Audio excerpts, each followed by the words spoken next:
Menariknya, Profesor Peter Carey mendapatkan data bahwa Diponegoro sudah merencanakan perang itu jauh sebelum terjadinya aneksasi lahan.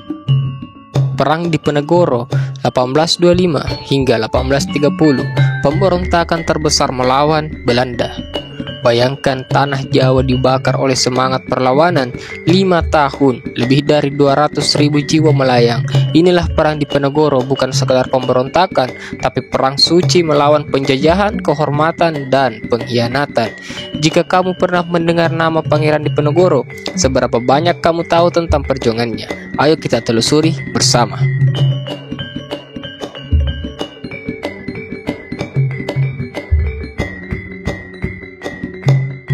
Siapa itu Diponegoro? Diponegoro lahir dengan nama Raden Mas Ontowiryo pada tahun 1785 di Yogyakarta.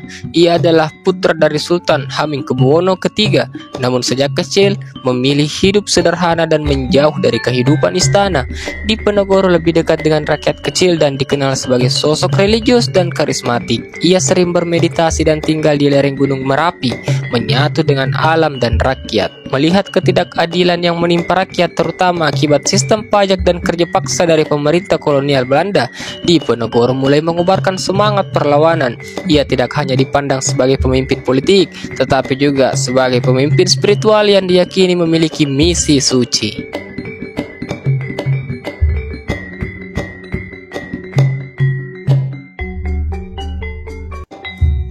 Perang Diponegoro dipicu oleh banyak faktor. Salah satunya adalah tindakan Belanda membangun jalan yang melintasi makam leluhur Diponegoro tanpa izin dan rasa hormat. Ini dianggap sebagai penghinaan besar. Selain itu, rakyat Jawa saat itu menderita akibat pajak yang tinggi, monopoli perdagangan, dan tekanan ekonomi yang berat. Kemarahan Diponegoro memuncak saat pemerintah Belanda dan elit istana tidak peduli terhadap penderitaan rakyat. Pada tahun 1825, Diponegoro menyatakan perang terhadap pemerintah kolonial Belanda.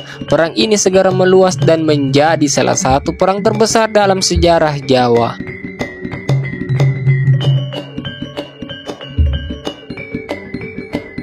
Pangeran Diponegoro tidak memiliki pasukan militer reguler. Ia hanya didukung oleh rakyat biasa, para ulama, dan santri. Namun, ia memanfaatkan medan Jawa yang sulit untuk melancarkan perang gerilya. Serang mendadak diikuti pelarian ke hutan dan pegunungan menjadi taktik utama.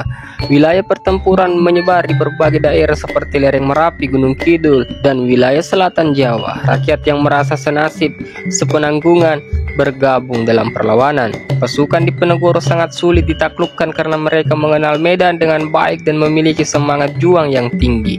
Belanda sangat kewalahan menghadapi perlawanan ini. Mereka mengirim ribuan tentara dari Eropa dan menerapkan strategi baru bernama benteng Stelsel, yaitu membangun benteng-benteng kecil untuk membatasi ruang gerak pasukan Diponegoro. Selain itu, Belanda juga menggunakan strategi pecah belah, menyuap tokoh lokal dan menyebarkan propaganda untuk melemahkan semangat rakyat. Mereka menangkap para pendukung Diponegoro dan mencoba menghancurkan jaringan perjuangannya dari dalam. Tibalah penangkapan Diponegoro. Pada tahun 1830, Pangeran Diponegoro diundang ke Magelang untuk menghadiri perundingan damai. Namun ternyata itu adalah jebakan. Ia ditangkap tanpa perlawanan oleh Jenderal de Kock. Setelah penangkapannya, ia diasingkan ke Manado, lalu dipindahkan ke Makassar hingga wafat pada tahun 1855. Penangkapannya menandai akhir dari Perang Jawa. Rakyat merasa kehilangan pemimpin besar mereka, namun semangat perjuangan yang ditinggalkannya tidak pernah padam.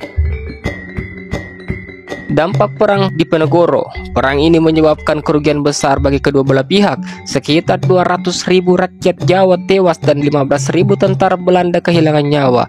Ekonomi Belanda terpukul karena biaya perang yang sangat besar. Namun, lebih dari itu, perang ini membangkitkan kesadaran nasional bahwa penjajahan bisa dilawan.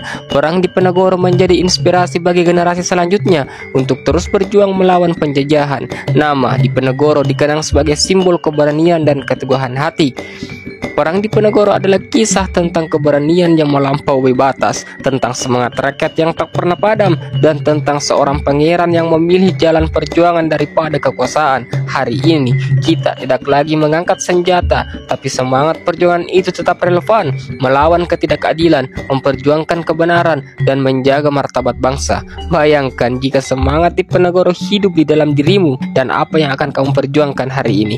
Tulis jawabanmu di kolom komentar. Jangan lupa like, share, dan subscribe agar semangat sejarah ini tetap menyala untuk generasi berikutnya. Sampai jumpa di episode selanjutnya. Tentang Diponegoro mengangkat senjata, salah satunya karena posisi tanahnya di Tegalrejo yang ditabrak oleh Jalan Raya Yogyakarta Magelang oleh Belanda ya. Menariknya, Profesor Peter Carey mendapatkan data bahwa Diponegoro sudah merencanakan perang itu jauh sebelum terjadinya aneksasi lahan itu.